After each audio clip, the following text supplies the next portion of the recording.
can remember when it used to be open on a Saturday morning. I used to have to go and save a place for my mother in the queue.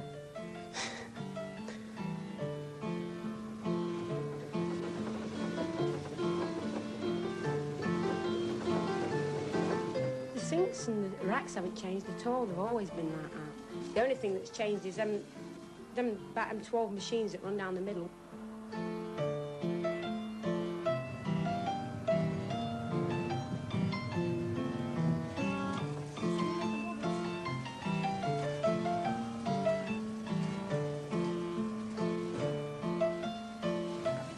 It's handy for me. It's handy for anybody, but 7 kids, and it's cheaper too. If you go to the Bendix, it costs too much. But it would do for me anyway. Nottingham is well supplied with laundrettes that do the work for you. But the wash house costs 1 shilling an hour instead of about 3 shillings at the laundrette.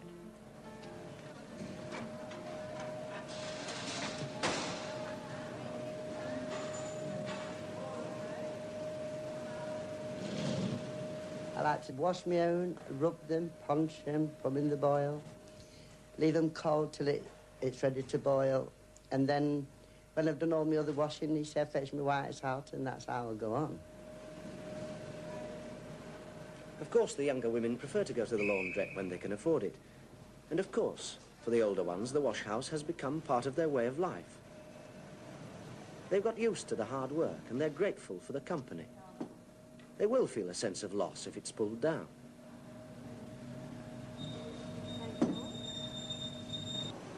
Then we have a cup of tea about just after 4. And then when it's all dried, you see, we go on the ironer, pay a penny like, and till you've finished.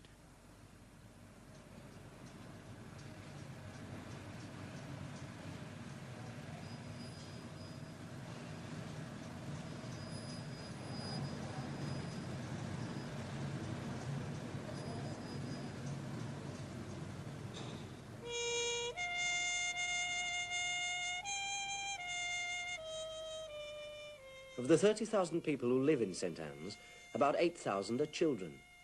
Their schools try to give them glimpses of a different world. Now, when Jesus was born in Bethlehem of Judea, in the days of Herod the king,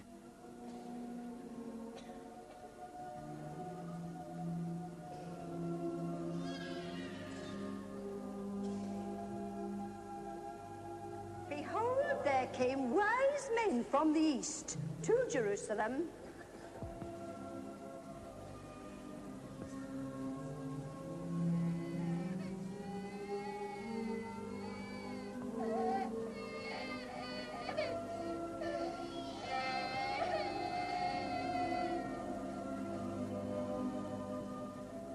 Well, of course, we do find certain difficulties with some of these children that wouldn't be apparent in other areas, but I would like to make it quite clear that any difficulties we do find apply to only a certain proportion of these children and not to all. We do have children from very nice homes where the background is completely satisfactory. Regarding the difficulties, we do have the odd one who's not toilet trained. We find little puddles on the floor which need to be wiped up, and we have those that are sick, of course, and that has to be dealt with. We do have to keep a supply of odd pants and these things that need to be applied when we've had an accident. We find communications quite difficult. These mothers in crowded circumstances must find it very difficult after they've bathed the family in a tin bath, which has to be kept on an outside wall and has to be filled with water from the copper or from a saucepan. They can't have much energy or enthusiasm for a bedtime story or even a communication at child level, and this we find is quite difficult. We have to establish a relationship before we can start at all. We try to give these children emotional security and establish a contact between teacher and child. And any teacher who can write in her daily report, "Today William smiled at me," has probably achieved as much as a teacher who could write, "Today Johnny did 5 pages of sums." We sometimes find their imaginative play quite lacking. You can listen into their conversation and find that a lot of their expression comes from their home circumstances. They'll be the mother and they'll look after their little ones. but their experiences are so few that they don't know how to expand. We find their imaginative writing quite inhibited, and we really have to slog away at this one and provide them with situations, the fairy stories, and we read poems to them and put them into imaginary situations and discuss this one and encourage their imagination in this way. We provide them with a lot of the community play toys and things that they can use where they wouldn't really have space in their own homes to use these things. Sometimes we find little girls and little boys are quite a long time in the toilet, and when we go to investigate, we find that they're just sitting there, and we think perhaps this is a place where they go to be quiet. It's a nice little house where they can shut the door and be entirely alone, and I think this is perhaps the reason why they stay there. They have to be encouraged to come out and told that this is not the most desirable of places in which to meditate. We were quite horrified on one occasion when we went out to find they had never seen sheep or cows or horses. They were amazed at the trees. We once combed the school and took to the seaside everybody who hadn't been. This was quite an experience. When we put them on the sand, they wanted to know who'd made it, who put it there, where did it come from, how deep it was, what you did with it, what was it made of, what was all that water, what could you do with that?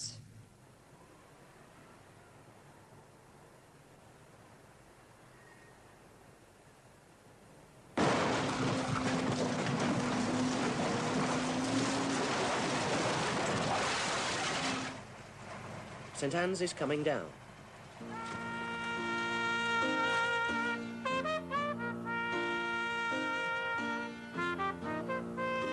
Or rather, its demolition is planned over the next 7 years. After that, it will be redeveloped. At first sight, this seems the answer to all the problems.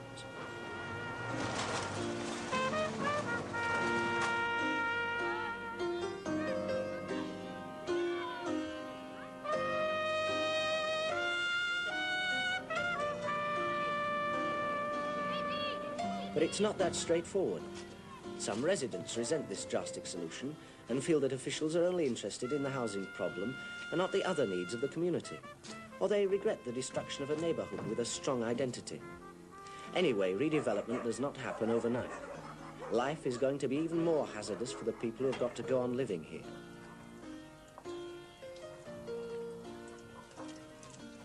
And people are always going to need not just houses, but cheap houses.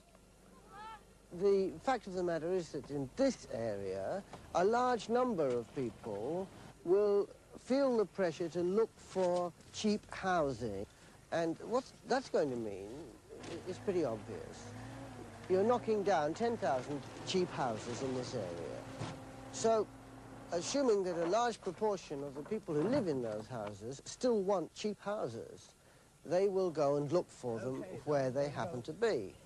And that will mean that you don't solve the housing problem, that you move it, that you shift it to the next major slum area, which becomes more overcrowded because there's less cheap accommodation available and more pressure upon it. And so rents will go up in slum districts in the rest of the city, houses will become tenements, they'll be subdivided, and the problem will appear again in a sharper form. You see, the rents around here are still fairly low. That you can rent a house here for 25 shillings a week or something like that. The council houses that will go up, the rents will start at about £3 a week, anything up to 5 or 6. Now, quite clearly, for many of the families who are finding it difficult to get by in an area like this, paying 25 bob, it's quite out of the question that they're going to be able to afford the new council house rents unless they're prepared to take a staggering cut in their living standards, a cut which may be quite impossible for some of them. They just haven't got that sort of margin of expenditure. 211, please. Thank you. Thank you.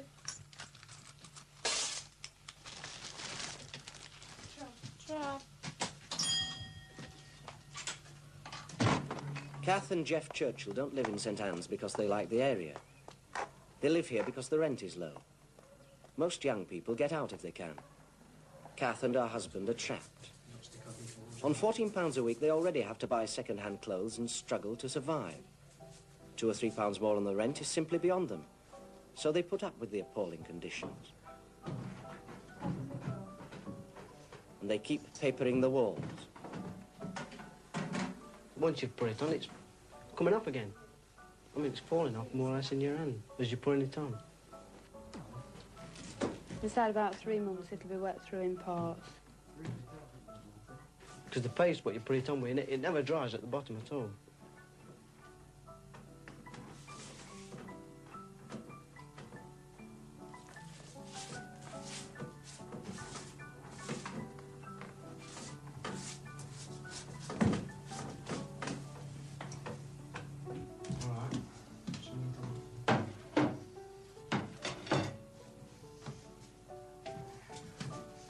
Busy today?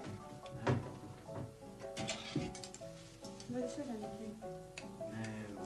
Never do that. Amanda's cried all day. You've always got something to complain about, haven't you? No. I don't always complain. What do you think are your best times, the things that you enjoy despite all the problems? Well, we used to enjoy going to a dance at Clifton, but they closed that because it got smashed up. My best time is when the children have gone to bed, you know, we sit together on the settee and just watch the telly, and all the troubles just don't seem to be there anymore. When Jeff's home, I feel ever so safe, you know. Nothing can harm me when he's in the house, but when he's out, I feel lost and, you know, all alone. I have to sit and wait for him coming home at night, you know, so I've got somebody with me. They do get very lonely. When there was a report published about this area, one of the papers put a headline, television in 90% of, quote, poverty homes, as though it was not really possible to be hard up if you had a television. Well, we were married 3 years. We've only had that television 14 months. We didn't have a television when we first got married. We've had that television 14 I know, months we had and we've that been because married we was 4 bored. years. And that because we was born, there was nothing else to do, really, at all. I mean, when you've been used to one living at a time, I mean, everybody's got 'em. When you've been used to one living at a time, you miss it. You say you don't, but you do. Well, we don't go out. So what we would spend on going out, we pay on for that the television. television.